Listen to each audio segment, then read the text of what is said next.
ओम शांति। 28/7/1968 की प्रातः क्लास है। रूहानी बच्चों से रूहानी बाप पूछ रहे हैं। पूछने वाला भी रूहों का बाप, और जिनसे पूछ रहे हैं वो भी रूहानी स्टेज में स्थिर होने वाले बच्चे हैं। ये तो बच्चे जानते हैं बाप आया है। रूहानी बच्चे इस बात की नॉलेज रखते हैं कि रूहों का बाप आया हुआ है। किस लिए आया हुआ है? हम बच्चों को अपने घर ले जाने के लिए आया हुआ है। तो पूछते हैं, अभी घर जाने की दिल होती है, कैसी दुनिया में दिल रमी हुई है? पूछते हैं। वो है सभी आत्माओं का घर। बाप का घर आत्माओं का घर है, देहधारियों का घर नहीं है। वहाँ देह के सुख मिलते नहीं है। आत्मा शांत स्वरूप होकर रहती है। यहाँ सभी जीवात्माओं का घर एक नहीं है। जीवात्माएं हैं, जीवन धारण करने वाली है। देह का अभिमान आता है तो सबके घर अपने अपने अलग अलग हैं। और वहाँ कोई भी देहभान नहीं आता तो घर भी एक ही है। तो अलग अलग घर क्यों बनाते हैं? क्यों बने हुए हैं? जबकि सब कहते हैं कि सबका बाप भगवान एक ही है, लेकिन यहाँ घर अलग अलग हैं और वहाँ सबका एक ही घर है। इसका कारण क्या है? मूल कारण क्या हुआ? देह अभिमान। देह अभिमान होने के कारण यहाँ घरौंदे अलग अलग बनाए हुए हैं, और वहाँ सबका सब आत्माएं तो अनेक हैं, लेकिन आत्माओं का घर एक ही है। सभी का अपना अपना घर है। यहाँ अभी बाप पूछते हैं, घर जिसको मुक्ति धाम शांति धाम कहा जाता है, वहाँ वापस चलना है। वापस जाने की इच्छा होती है, दिल होती है। पूछते हैं,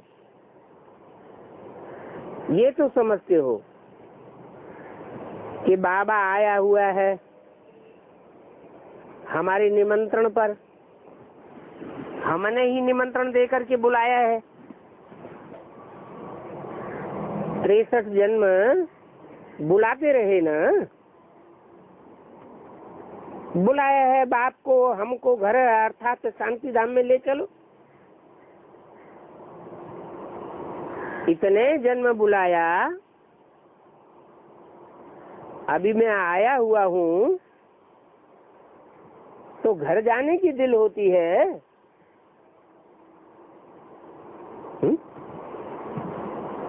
मना अभी पूरी पूरी दिल होती नहीं है बच्चों की, इसलिए पूछते हैं एक एक की दिल लेने के लिए कि घर जाने की दिल होती है। इस दुनिया से थक चुके, लगाव टूट गया। अभी बाप कहते हैं अपने दिल से पूछो ये बात।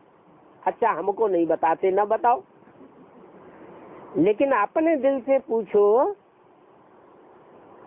कि घर जाने की दिल होती है। हे आत्माएं, तुम तो पतित बन गई हो। पतित बन जाने के कारण नीचे गिर गई हो। तो ऊपर उठकर कैसे जाओगी? परम धाम तो ऊंचे से ऊंचे है।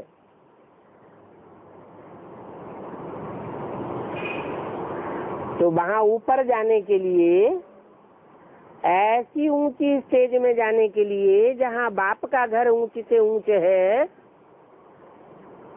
क्या करना पड़े? है? याद भी किस लिए?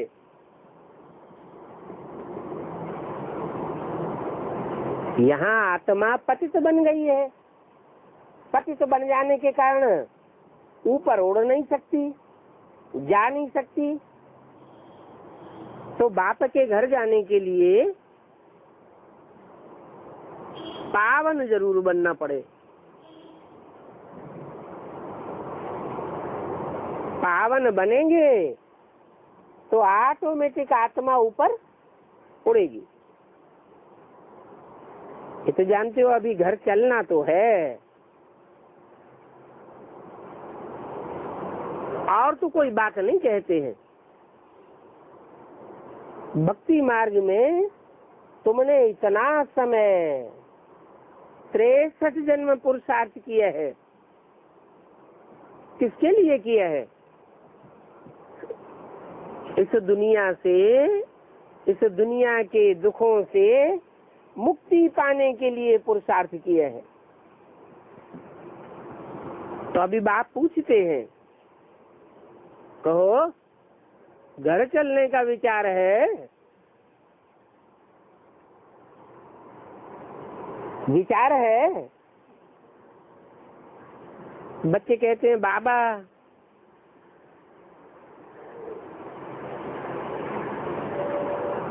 घर चलने के लिए ही तो इतने जन्म से भक्ति की है। ये भी जानते हो, जो भी जीव आत्माएं हैं सभी को ले जाना है। ऐसे नहीं कि जो पुरुषार्थ करके पावन बन जावेंगी उनको ही ले जावेंगे।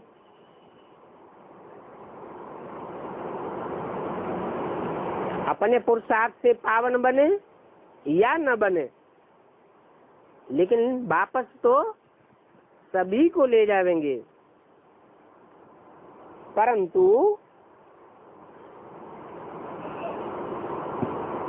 शर्त क्या है? पावन बना कर ही ले जावेंगे। अपवित्र आत्मा कोई भी नहीं जा सकती। और जो जितना पवित्र बनकर पहले पहले जावेंगे,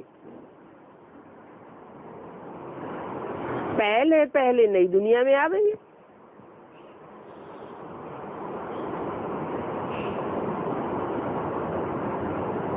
दुनिया की 4 अवस्थाएं तो होंगी ना।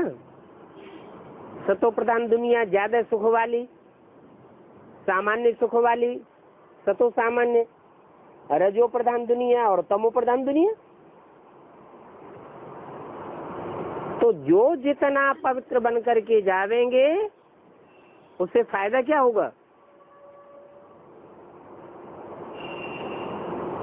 अरे कोई अपनी शिक्षा से पुरुषार्थ करके पवित्र बनकर पहले जावेंगे, कोई स्वेच्छा से पुरुषार्थ नहीं करेंगे। धर्मराज की सजाएं खा करके जबरियन जाना पड़ेगा, रो पीट के बाद में जावेंगे। तो पहले जाने वालों में और बाद में जाने वालों के बीच में जो अंतर पड़ेगा उसका रिजल्ट क्या होगा? कोई रिजल्ट होगा या नहीं होगा? क्या होगा?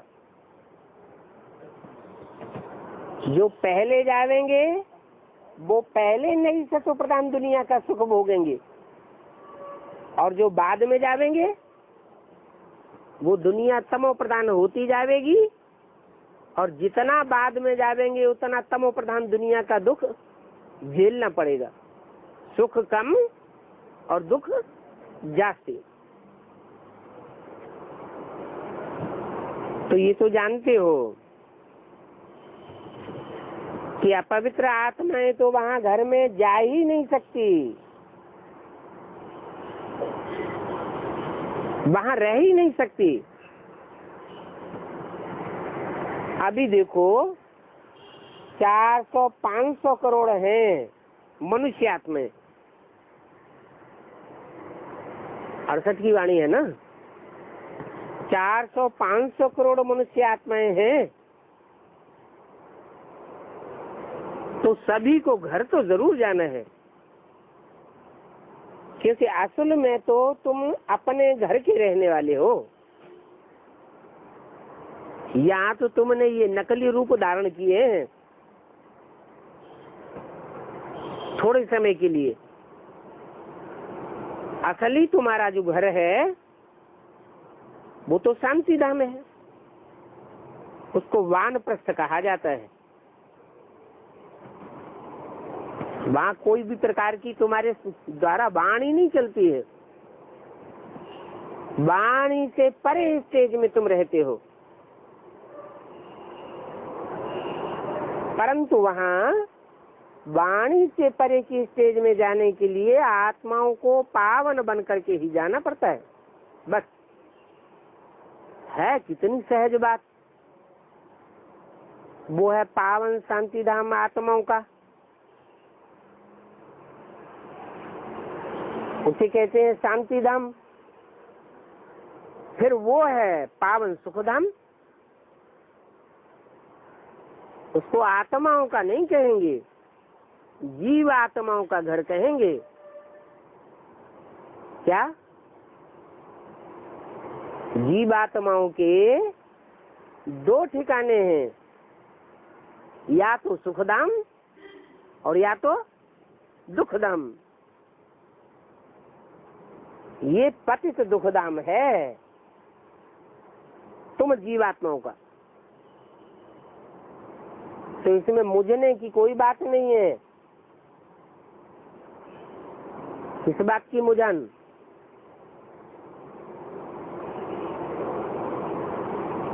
मुझन किस बात की?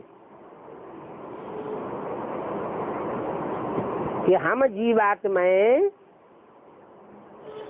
इस दुनिया में जब आते हैं तो कभी सुख और कभी दुख, ऐसा क्यों हो जाता है? क्यों हो जाता है?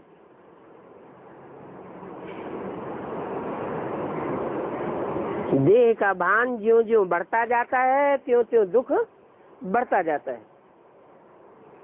आत्माभिमानी बनते हैं तो ऊंचे से ऊंचे धाम में जाते हैं, फिर देह अभिमान आता है तो नीचे उतरते जाते हैं। शांति धाम जहाँ सभी पवित्र आत्माएं रहती हैं,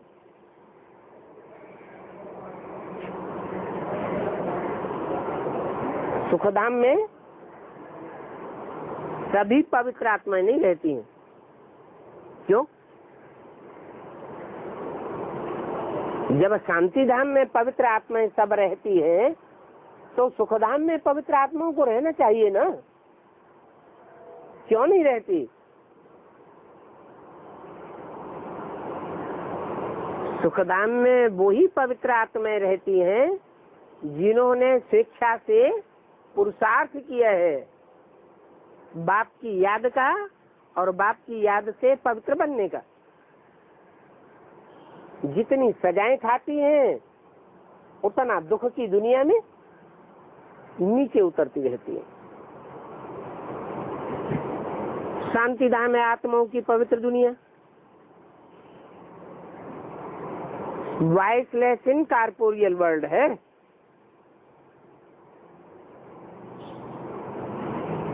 विकारों का नाम निशान नहीं,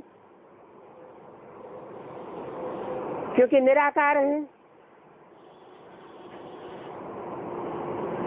देह का कोई आकार है ही नहीं, और ये है पुरानी दुनिया सभी जीवात्माओं की। और इस दुनिया में सभी जीवात्माएं पतित हैं। अभी बाप आए हैं, आत्माओं को पावन बना करके पावन दुनिया शांति धाम में सभी को ले जाएंगे।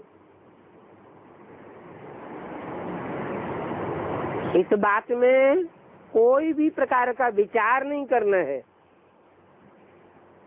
बुद्धि में समझना है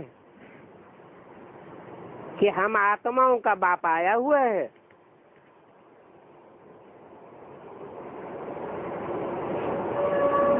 वो आए हैं हमको पावन शांति धाम ले जाने के लिए, और वहां जाने का रास्ता हम भूल गए हैं। तो भूला हुआ रास्ता अभी बाप ने बताया है।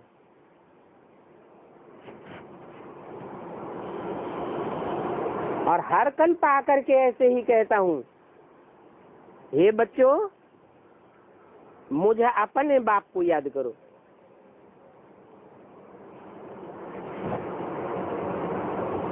अपने बाप को याद करो।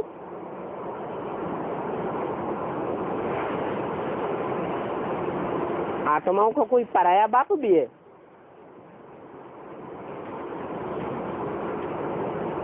आत्माओं का बाप तो रूहानी बाप ही है। अपने बाप को याद करो, ऐसा कहने का क्या मतलब?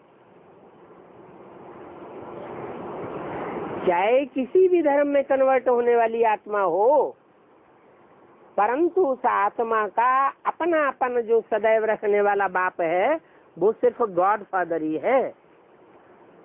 इब्राहिम, बुद्ध, क्राइस्ट, गुरु नानक को भले बाप बनाते हैं, परंतु उनमें वो अपनापन नहीं है जो गॉड फादर में है। क्यों? क्योंकि वो ही सर्व का सदगति दाता है। और धर्म पिताएं सर्व की सदगति तो क्या, अपनी भी सदगति नहीं कर सकते हैं। वो बेहद का बाप आकर के बच्चों को श्रीमत अथवा पैगाम देते हैं कि बच्चों, अभी तुमको क्या करना है। आधा कल्प तुमने बहुत भक्ति की, दुख उठाया, खर्चा करते करते कंगाल बन गए। आत्मा भी सतो प्रधान से तमो प्रधान बन गई।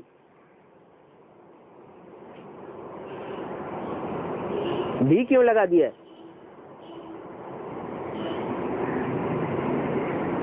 आत्मा भी तमो प्रधान बन गई तो ये शरीर भी तुम्हारा तमो प्रधान बन गया। बस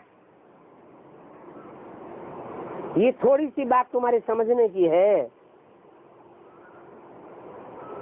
अभी घर चलना है व नहीं चलना है? बच्चे कहते हैं हाँ बाबा चलना तो जरूर है, क्योंकि वो हमारा स्वीट साइलेंस होम है। ये भी समझते हो, बरोबर हम अभी पतित हैं। पतित आत्मा अपने घर नहीं जा सकती है। तो बाप कहते हैं मुझे याद करो। मुझे याद करेंगे तो मैं तो हल्का फुल्का हूं। मेरी याद से तुम्हारे अंदर भी हल्कापन आ जाएगा, पापों का बोझा कट जाएगा। कल्प कल्प आकर के तुमको यही पैगाम देता हूं कि बुद्धि से मुझे याद करो तो तुम्हारे पापों का बोझा घटती हो जाएगा। परंतु इसके लिए अपन को पहले पहले आत्मा समझो। देहभान में रहते रहते, देह के सुख भोगते भोगते आत्मा भारी हो गई। अपन को देह समझने लग पड़ी, परंतु ये देह तो खलास हो जानी है। कब? ये देह या देह भान कब खलास होगा? जब हम आत्मिक स्थिति की प्रैक्टिस करते करते आत्मा इस देह से डिटैच हो जाएगी। अब 63 जन्म से अटैचमेंट हो गया, बाकी आत्माओं को वापस जाना है। आत्माएं वहां शरीर रूपी वस्त्र साथ नहीं ले जाती है, उनको कहते हैं निराकारी दुनिया। सभी निराकारी आत्माएं वहां रहती हैं, क्योंकि वो हम आत्माओं का घर है और निराकार बाप भी वहां रहते हैं।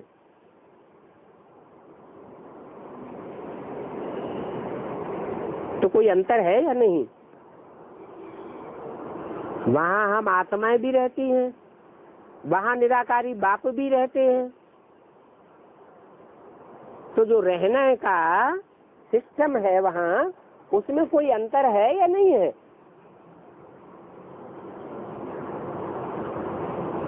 कोई अंतर नहीं। सबकी स्टेज एक जैसी होगी क्या? क्यों?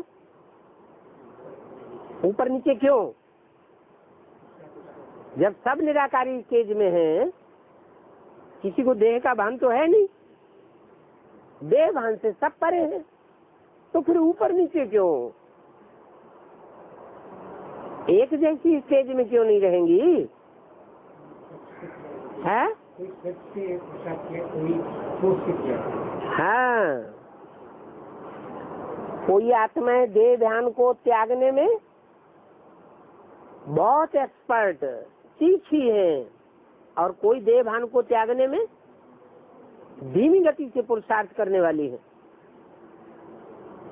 तो सुप्रीम सोल, उसमें तो देह भान कभी आता ही नहीं, वो तो सबसे पहले जाता है, और जिसमें प्रवेश करता है उसको भी आप समान बना लेता है। तो वो तो नीचे रहने वाले नहीं है।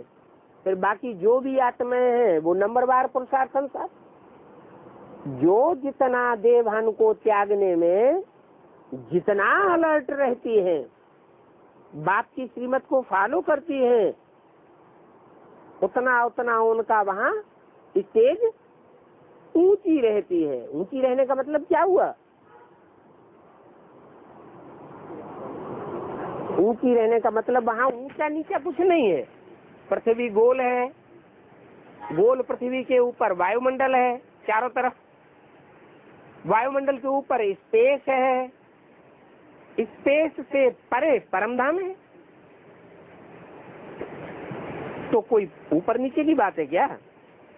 चारों तरफ तो परमधाम है, चारों ओर तो स्पेस है, चारों ओर तो पृथ्वी के वायुमंडल है। तो ऊपर नीचे वो कहे, ऊपर नीचे की बात नहीं है, परे रहने की बात है। जो आत्माएं जितना देवभान को त्यागने का तीव्र पुरुषार्थ कर लेती हैं या अभ्यासी हो जाती हैं, वो पृथ्वी अर्थात 5 तत्वों के वायुमंडल से अपने को उतना ही दूर ले जाती है। और जो जितना दूर ले जाती है उतना ही इस सृष्टि पर आकर के सुख भोगने की अधिकारी बन जाती है। जैसे पशु पक्षी हैं, वो पुरुषार्थ करेंगे उतना जितना मनुष्य पुरुषार्थ करेगा निराकारी स्टेज में रहने का? नहीं करेगा। जानवर हैं, उनमें इतनी बुद्धि नहीं है ज्ञान को समझने की, वो निराकारी बनने का उतना अभ्यास करेंगे ही नहीं। ऐसे ही ये पेड़ पौधे हैं, पेड़ पौधे ये चैतन्य है या पूरे जड़ है? पेड़ पौधे में भी चैतन्यता है या नहीं है? चैतन्यता है, बढ़ते हैं। इनकी कोई जड़ काट दो तो ऊपर का कोई हिस्सा छूट जाता है, सूख जाता है। तो ये पेड़ पौधों में भी आत्मा तो है, लेकिन जड़त्वमयी आत्मा है। ये 5 तत्वों से ज्यादा जैसे चिपके हुए हैं।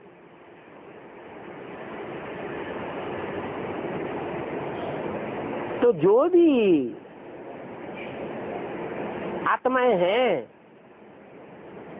चाहे वो जड़त्वमयी हो और चाहे वो पूरी चैतन्य हो, उनकी चित्त शक्ति जो है वो परमात्मा बाप से जितना ज्यादा अटैचमेंट होगा उतनी ज्यादा चैतन्य बनती है, और जो जितनी ज्यादा चैतन्य बनती है आत्मा, वो उतनी ही पृथ्वी के 5 तत्वों के वायुमंडल से परे रहती है, और जो जितनी अटैचमेंट में रही है यहाँ, वो उतनी पृथ्वी के वायुमंडल से ऊपर नहीं जा सकेगी, परे नहीं जा सकेगी। तो बोला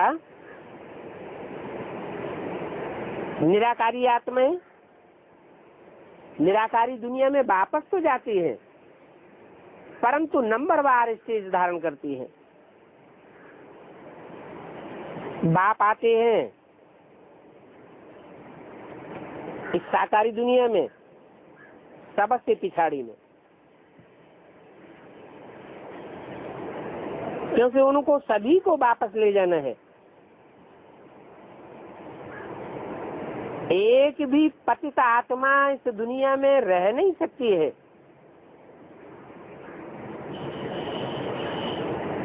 इसमें कोई मुझने व तकलीफ की कोई बात नहीं है। जाते भी है पतित पावन आकर हमको पावन बनाकर साथ ले चलो, क्योंकि सभी आत्माओं का बाप है ना, तो सभी को वापस ले जाएगा। फिर जब नई दुनिया में हम आते हैं पार्ट बजाने के लिए, तो बहुत थोड़े होते हैं। जैसे जैसे दुनिया पुरानी होती जाती है, आत्माओं की संख्या भी बढ़ती जाती है। क्यों बढ़ती जाती है?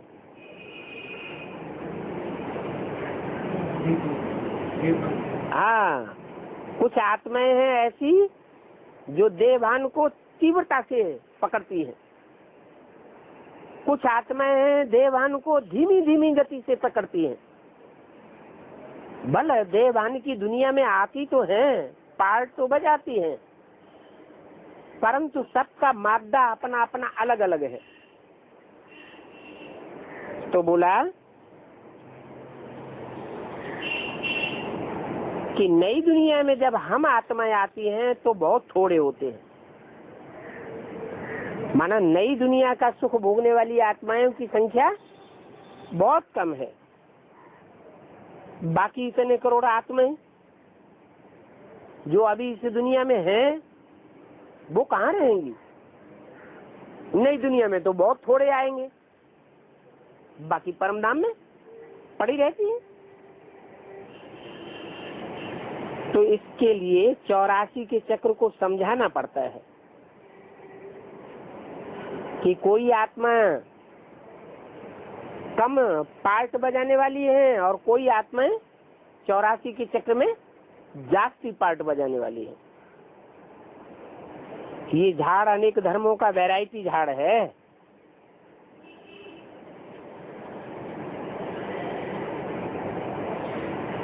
धर्म भी नंबरवार है। कोई सतो प्रधान स्टेज में आते हैं, कोई सतो सामान्य स्टेज में आते हैं, कोई रजो प्रधान स्टेज में आते हैं, कोई तमो प्रधान स्टेज में आते हैं। जो सतो प्रधान स्टेज में आने वाली आत्माएं हैं, वो सतो प्रधान धर्म कहा जाएगा। आती तो सब है, हर धर्म की आत्माएं इस षष्टि रूपी वृक्ष में आकर पास बजाती हैं। उसको कल्प वृक्ष कहा जाता है।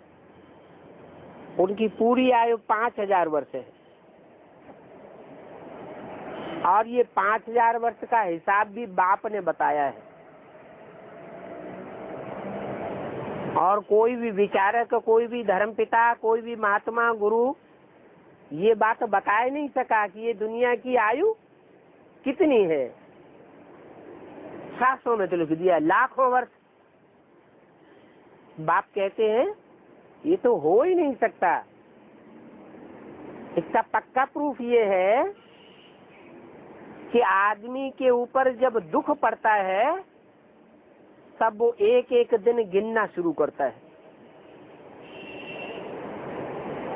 दुख का टाइम गिनती में आ जाता है और सुख का टाइम अलबेलेपन में चला जाता है, कोई दिन गिनता ही नहीं। इससे साबित होता है कि हिस्ट्री जो 2500 साल की मिल रही है, अपने अपने ईसा संवत है ना, उनसे साबित होता है कि 2500 वर्ष की जो हिस्ट्री मनुष्य के पास है दिन गिनने की, वो हिस्ट्री दुखों की दुनिया की हिस्ट्री है या सुखी दुनिया की हिस्ट्री है? दुखों की दुनिया की हिस्ट्री है। ये दुखों की दुनिया की हिस्ट्री 2500 वर्ष की दुख की दुनिया है। इसे शास्त्रों में ब्रह्मा की रात कहा गया है। अंधकार है, सूझरा नहीं है। आत्मा चैतन्य स्टेज में नहीं रहती है, आत्मा देह भान में आ जाती है, अंधकार में लिप्त हो जाती है, इसलिए दुख भासता है। अंधा आदमी होगा, ठोकरें कम खाएगा, ज्यादा खाएगा, ज्यादा ठोकरें खाएगा। सोजरा होगा तो ठोकरें नहीं, देख देख के चलेगा। तो देवताएं जो होते हैं उनको कहेंगे सोजरी आंख वाले, और द्वापर युग से जो मनुष्य मात्र होते हैं वो सब अंधे हैं। कोई को सच्चे रास्ते का पता ही नहीं है। क्या सच्चा रास्ता? देवताओं को पता है, वो उस स्थिति में रहते हैं। कौन सी स्थिति? उनका तीसरा नेत्र जागृत रहता है, इसलिए सोजरे हैं। और द्वापर युग से सभी मनुष्य आत्माओं का तीसरा नेत्र गायब हो जाता है। कोई अपन को आत्मा समझता ही नहीं। तो ये हिसाब बाप ने आकर के बताया है कि इस सृष्टि चक्र में 2500 वर्ष है। जो मनुष्य ने हिस्ट्री बनाई है वो है दुखों की दुनिया, और जिसकी हिस्ट्री मनुष्य के पास नहीं है, 2500 वर्ष की हिस्ट्री से पहले की दुनिया, वो है सुखों की दुनिया। वहां देवताएं सुखों के दिन काउंट नहीं करते थे। अभी दुखों की दुनिया में एक एक दिन काउंट कर रहे हैं। तो बाप तो पूरा हिसाब बताते हैं कि 2500 वर्ष सुख की दुनिया और 2500 वर्ष दुख की दुनिया, टोटल मिलाकर के 5000 वर्ष की ये दुनिया होती है। ये हिसाब आज तक और कोई ने नहीं बताया। कुछ भी अगर नहीं समझते हो तो पूछ सकते हो। अरे कोई पूछे ये साधु संत महात्माओं ने लाखों वर्ष क्यों कह दिया? उन्होंने इसलिए कह दिया कि अगर थोड़ी आयु बता देंगे तो कोई पूछेगा हिसाब बताओ, तो हिसाब कैसे बता देंगे? उन्हें तो मालूम ही नहीं। बाप तो 84 जन्म का पूरा हिसाब बताते हैं, 84 के चक्र का। मनुष्यों के पास उसका चक्र का ज्ञान है ही नहीं, तो न बताना पड़े इसलिए कह दिया लाखों वर्ष है।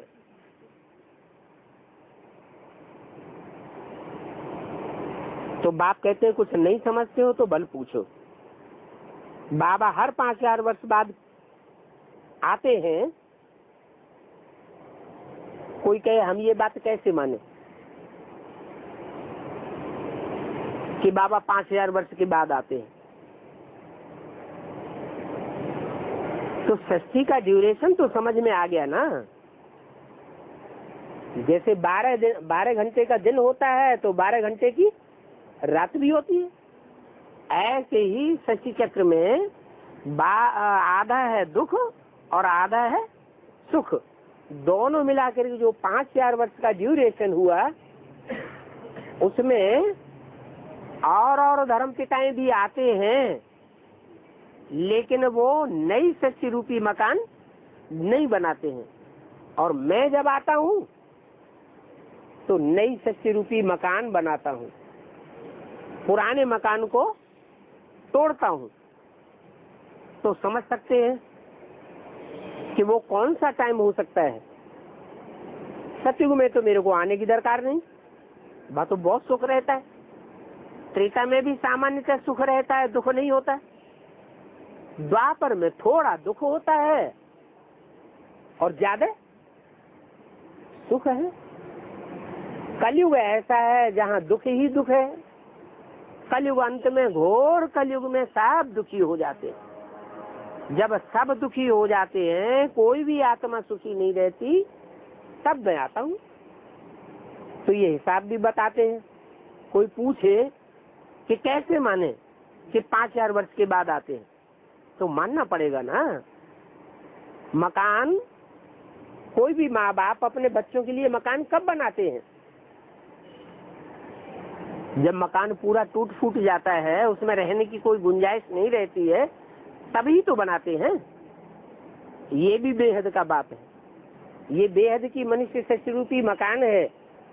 जब पूरा ही टूट फूट तमो प्रधान बन जाता है, तब मैं आता हूँ, पुराने मकान को ध्वस्त करता हूँ और नई दुनिया को बनाता हूँ। कोई पूछते हैं तो बोलना चाहिए कि बेहद का बाप तो सत्य ही बात बतावेंगे। और मनुष्य जो है वो तो 84 के चक्र में आने वाले हैं। जन्म मन के चक्र में आने के कारण वो पूर्व जन्म की बातों को भूल जाते हैं। और बेहद का बाप तो जन्म मन के चक्र से न्यारा है, इसलिए उसकी बुद्धि में तो, आत्मा में तो सारा चक्र का ज्ञान भरा हुआ है। वो तो सत्य बात ही बतलावेगा। और वो इस षष्ठी पर आकर के सुख अथवा दुख भोगता भी नहीं है। कोई भी प्रकार का उनको स्वार्थ भी नहीं है। स्वार्थ किसको होता है? स्वार्थ उनको होता है जिनको अपना रथ होता है।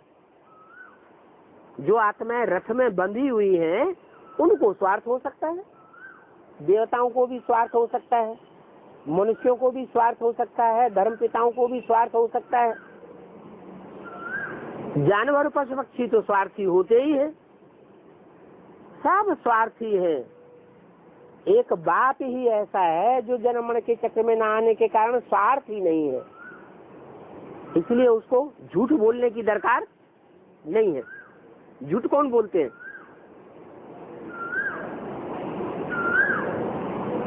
झूठ बोलने की दरकार किनको पड़ती है? जो रथ के बंधन में बंधे हुए हैं, उनको झूठ बोलने की दरकार। बाप तो रथ के बंधन में है ही नहीं, तो वो तो सत्य ही बतावेंगे। चक्र का हिसाब बताया है। 1250 वर्ष का एक युग होता है। इसके प्रमाण शास्त्रों में भी है कि हर युग की आयु 1250 वर्ष होती है। लेकिन विद्वान पंडित आचार्यों ने देवताओं के वर्ष दिन जो है लंबा कर दिया, तो उसे 365 से गुणा कर दिया, इसलिए षष्ठी की आयु उन्होंने लंबी कर दी। बाकी ऐसे नहीं है कि देवताओं का दिन अलग होता है, मनुष्यों का दिन अलग होता है, नहीं। हर युग की आयु 1250 वर्ष। आधा कल्प के बाद फिर और कुछ भी नहीं है, वो धर्म स्थापन होते हैं। जब आधा कल्प पूरा होता है तो और धर्म स्थापन होते हैं, और धर्मों की स्थापना और मनुष्य धर्म पिताएं करते हैं। मनुष्य भूलें करने वाला होता है। देवताओं से भूलें नहीं होती हैं, और भगवान से तो भूल होने का सवाल है ही नहीं। तो मनुष्यों के द्वारा जो स्थापन किए हुए धर्म हैं वो अधूरे धर्म हैं, उनमें संपूर्ण सुख नहीं मिल सकता। तो और धर्म और एक सद्धर्म, इनका भी हिसाब चाहिए। मनुष्य तो सच्ची को लाखों वर्ष कह देते हैं, समझ तो है नहीं, उल्टी सुल्टी बातें बुद्धि में बिठाए देते हैं और ही पत्थर बुद्धि बनाए देते हैं। बाबा आकर के पत्थर बुद्धि से पारस बुद्धि बनाते हैं। इसमें भक्ति मार्ग की कोई भी वेद शास्त्र आदि की दरकार नहीं है। 28 जुलाई 68 की वाणी का दूसरा पेज। भक्ति मार्ग में भी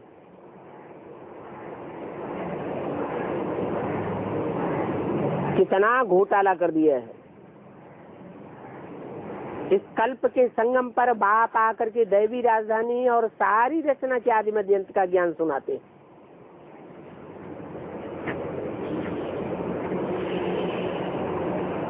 आते हैं, ज्ञान भी सुनाते हैं और फिर राजधानी भी नई दुनिया की स्थापन करके जाते हैं।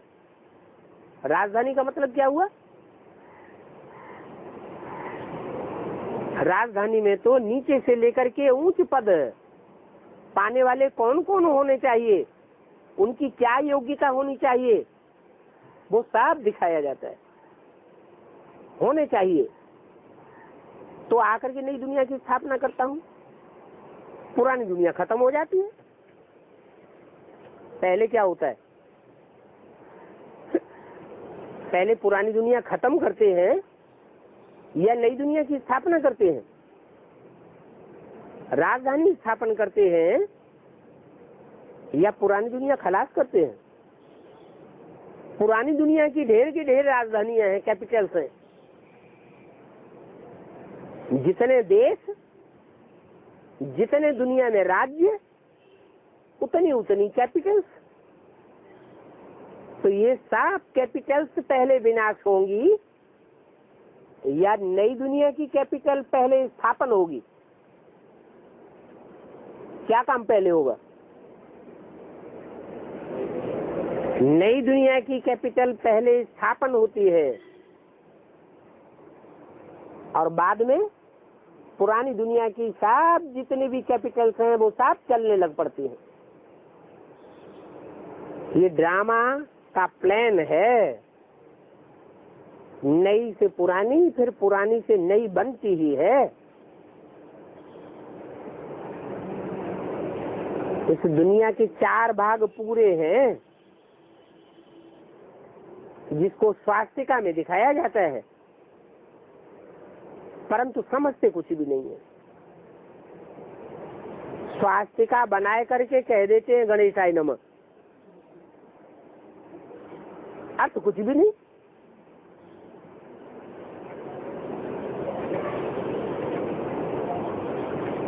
गणेशाय नमः क्यों कह देते हैं?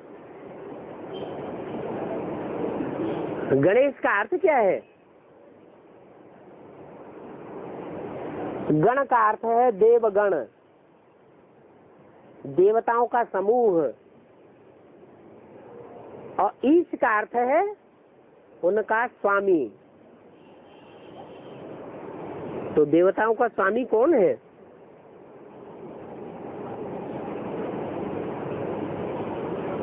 अरे देवगण तो है सतयुग के आदि में, वहां ब्राह्मण है या देवगण ही है? हैं? वहां तो देवगण है। उन देवगणों का ईश्वर कौन है, स्वामी कौन है? हैं? नारायण, नर से नारायण। अरे देवताओं का जो अधिपति होगा वो तो देवता ही होगा या भगवान होगा या राक्षस होगा? देवता ही होगा। अगर भगवान को कहें तो भगवान जिस मुकर्रर रथ में आता है वो तो राक्षसों का भी बाप है और वो देवताओं का भी बाप है, लेकिन वो आत्मा कौन सी है जो देवताओं के ऊपर ही अधिपत्य करती है,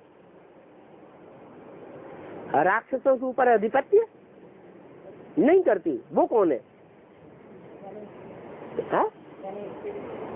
कृष्ण की सोल,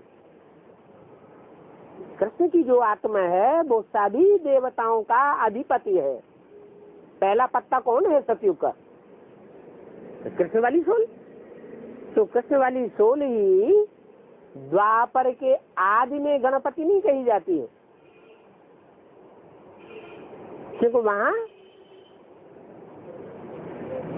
उतरती कला तो होती है परंतु चौथी भुजा नहीं होती षष्ठी की। षष्ठी की चौथी भुजा कहाँ से शुरू होती है? अरे 4 युग हैं, 4 भुजाएं दिखा दी स्वस्तिका में।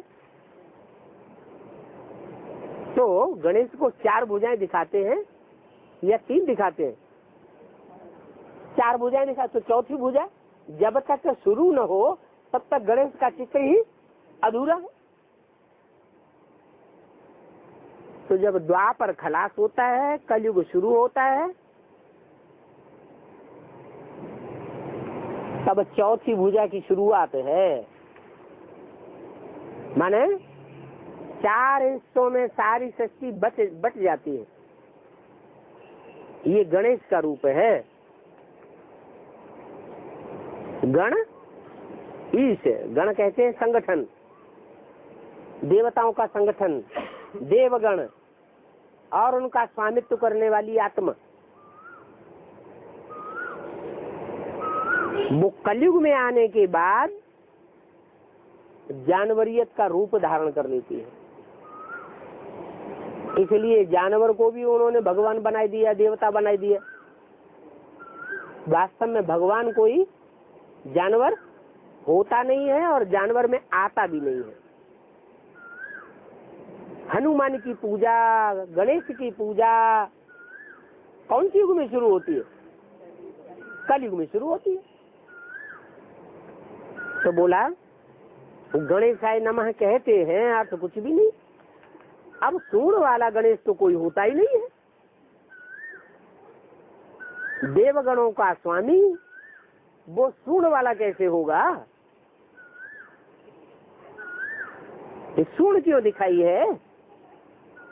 भक्ति मार्ग में जैसे गुणों का खेल बनाए देते हैं, अथाह चित्र बनाए दिए हैं।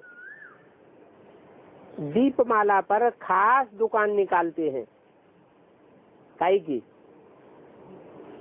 भांति भांति के चित्रों की दुकान निकालते हैं। किसी ने देखी है? जब दिवाली होती है तो जो चित्रों की दुकानें होती हैं वो सड़कों पे लगा देते हैं, भांति भांति के उनमें चित्र बिकते हैं और उनके अनेक चित्र होते हैं। अभी तुम समझ गए हो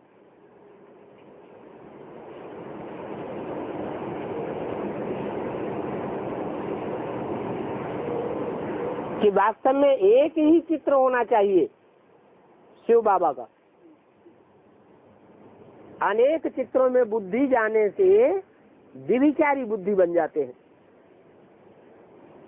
एक को याद करेंगे तो अब व्यभिचारी याद होगी, अनेकों को याद करेंगे तो व्यभिचारी बुद्धि बन जाएगी। तो तुम समझ गए हो, एक है शिव बाबा और हम सब हैं उनके बच्चे। फिर यहाँ आओ इस षष्ठी में, ये तो परम धाम की बात, शांति धाम की बात बता दी। एक शिव बाबा और दूसरा हम बच्चे। परम धाम में शिव बाबा होता है क्या? है? शिव बाबा होता है कि शिव बाप होता है? है? शिव बाप होता है, तो फिर शिव बाबा क्यों? अरे मनुष्य षष्ठी में भी परम धाम की स्टेज बनती है। वहाँ जो भी आत्माएं हैं वो सब संगठित रूप से आत्म की स्थिति में रहने वाली होती है। भले देह भी होती है, लेकिन देह में होते हुए भी डिटैच स्टेज में रहने वाली आत्माएं। तो वो हो गया बाप का घर, जहाँ आत्माएं आत्मिक स्टेज में रहती हैं। तुम बच्चे और बाप। फिर यहाँ आओ। यहाँ माने कहाँ? इस साकार सृष्टि में आओ तो लक्ष्मी नारायण का राज्य पहले पहले, फिर राम सीता का राज्य। बस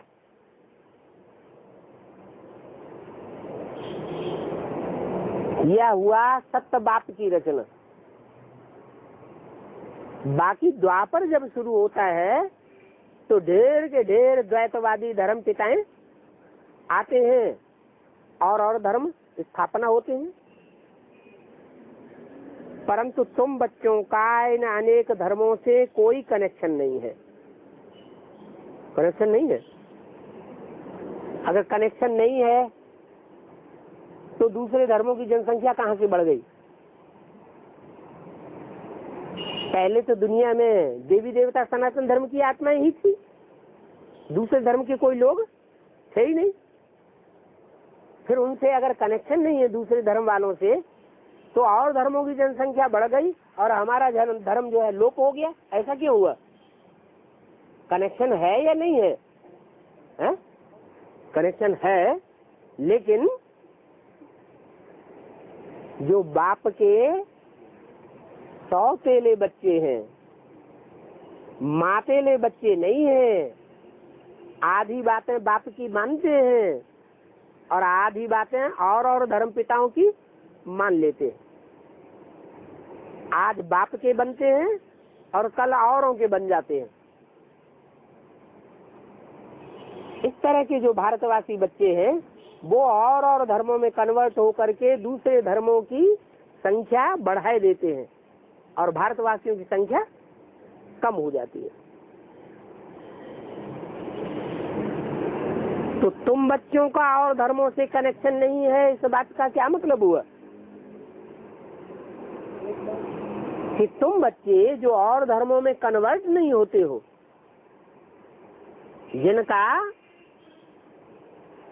प्रभाव औरों पर पड़ता है, लेकिन औरों के प्रभाव को जो कभी स्वीकार नहीं करते, जो एक बाप के प्रभाव में रहते हैं। झाड़ के 3 हिस्से हैं ना, एक तो नीचे से ऊपर तक गया, न इधर गया न इधर गया। दूसरा है इधर चले गए। दूसरे तीसरे हैं जो बाईं ओर चले गए। तो कोई बच्चे ऐसे भी तो हैं जो आदि से अंत तक अपने धर्म के पक्के रहते हैं। उन बच्चों के लिए कहा कि तुम बच्चे जो, तुम्हारी शिफ्ट ऐसी है कि तुम अपने धर्म के पक्के बन करके रहते हो, तुम्हारा और धर्मों से कनेक्शन नहीं होता है। और धर्म तो अपने अपने टाइम पर आते हैं, फिर सभी को वापस भी जाना है। जब सृष्टि का अंत काल होगा, महाविनाश का टाइम होगा, तो और सब धर्म वापस चले जाएंगे और तुम्हारा सब धर्म फिर भी बना रहेगा। तुम बच्चों को अभी घर जाना है पहले पहले। ये सारी दुनिया विनाश होती है, तो जो विनाशी दुनिया है उसमें दिल क्या लगाना, इस दुनिया में क्या रहना। इस दुनिया में दिल लगती नहीं है। तुमको दिल लगानी है एक मासूक बाप के साथ। वो कहते हैं मुझे एक के साथ दिल लगाओ, तो उसका रिजल्ट क्या होगा? है? एक के साथ दिल लगाओगे तो क्या रिजल्ट होगा? और एक के साथ दिल न लगा के औरों के साथ दिल लगी तो उसका रिजल्ट क्या होगा? मुझे एक के साथ दिल लगावेंगे तो तुम जल्दी पावन बन जाएंगे, और बीच बीच में माया आकर्षित करती रही और औरों के साथ दिल लगाते रहे तो पहले पावन बनेंगे या बाद में पावन बनेंगे? बाद में पावन बनेंगे तो बाद वाली दुख की दुनिया में आना पड़ेगा। तो कहते मुझे एक के साथ दिल लगाओ तो पावन बनेंगे। अभी बहुत गई थोड़ी रही, क्या पुरुषार्थ करने की जो ये ब्राह्मणत्व की जिंदगी है वो बहुत पास हो चुकी। अभी थोड़ी सी ब्राह्मणों की दुनिया, ब्राह्मणों की जिंदगी बची हुई है। अब इसे सफल करना है। टाइम तो जाता रहता है। 8 वर्ष से फिर 7 वर्ष, फिर 6 वर्ष, फिर 5 वर्ष कहेंगे। 68 की वाणी है ना। योग में न रहे होंगे तो फिर बहुत पछतावेंगे। क्या मतलब हुआ? 8 वर्ष से 7 वर्ष, 7 वर्ष से 6, फिर 5 वर्ष कहेंगे। ऐसे करते करते सारा टाइम पूरा हो जाएगा 8 वर्ष का। कब? 76 में, 76 में। 76 में जब ये पूरा टाइम पूरा पास हो जाएगा तो बहुत गई थोड़ी रही, थोड़ी की भी थोड़ी रही, तो सब खत्म हो गया क्या? फिर मार्जिन नहीं रही क्या है? हाँ, जो बाप लक्ष्य देते हैं, क्या लक्ष्य देते हैं? मैं तुमको विश्व का मालिक बनाता हूँ। ऐसा अव्वल नंबर जो मर्तबा है वो फिर तुमको प्राप्त नहीं होगा। बहुत पछतावेंगे, सजाएं भी खावेंगे, और जितनी जास्ती सजाएं खाएंगे उतना उतना पदभ्रष्ट होता जाएगा। ये भी तुमको अभी मालूम हुआ है। घर जाने के लिए ही सभी माथा मारते हैं। बाप भी घर में ही मिलेगा है? बाप घर में मिलेगा। इस रावण की दुनिया में बाप नहीं मिलता है? हैं? मिलता है? पूरा पूरा मिलता है या अधूरा अधूरा मिलता है? हैं? अरे घर में तो बच्चे बाप को हमेशा साथ महसूस करते हैं। घर में तो बाप रहता ही है, बच्चे भी रहते हैं, तो सदैव का साथ है। तो पूछते हैं,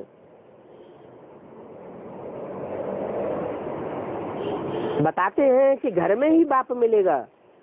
वो कौन सा घर है जहाँ बाप मिलेगा? सदैव अवेलेबल होगा है? हाँ, रूहानी बाप कहाँ? वो कौन सा घर है जहाँ मिलेगा? परमधाम में। वहाँ अनुभूति होगी मिलने की है? हाँ, संगम युग में चलो मिलेगा तो मधुवन मिलेगा। तो ढेर सारे मधुवन बन गए अब तो है। कहीं कभी वापस तो नहीं आते बिना मिले हैं? जाते हैं मधुवन में तो बिना मिले वापस तो नहीं आना पड़ता है, आना पड़ता है। इसका मतलब इसकी बात नहीं कही। बेहद का परम धाम जो तुम बच्चे सृष्टि पर बनावेंगे उसकी बात है कि वहाँ सदैव तुमको बाप अवेलेबल होगा, मिलेगा। घर में ही बाप मिलेगा, सतयुग में तो नहीं मिलेगा। सतयुग त्रेता में बाप मिलेगा। राम कृष्ण वाली आत्माएं मिलेंगी लेकिन आत्माओं का बाप नहीं मिलेगा। मुक्ति धाम जाने के लिए मनुष्य कितना मेहनत करते हैं, उनको कहा जाता है भक्ति मार्ग। बाप समझाते हैं, अभी भक्ति मार्ग खलास होता है, ड्रामा अनुसार खलास होता है। अभी मैं तुमको घर ले जाने के लिए आया हुआ हूँ और जरूर ले जाऊंगा। क्या कोई कहे पता नहीं ले जाएंगे कि नहीं ले जाएंगे, तो कहते नहीं, जरूर ले जाऊंगा, छोड़ूंगा एक को भी नहीं। हाँ, जितना जो पावन बनेंगे स्वेच्छा पूर्वक अपने पुरुषार्थ के अनुसार जितना जो पावन बनेंगे उतना ऊंच पद पाएंगे। इसमें मुझने की बात नहीं है। क्या ये स्वेच्छा का सौदा है? अच्छा, स्वेच्छा से नहीं बनेंगे पावन, तब क्या होगा? है धर्मराज के डंडे खा के बनेंगे। तो एक तो डंडे भी खाने पड़े और दूसरे पद भी नीचे हो जाएगा। ओम शांति।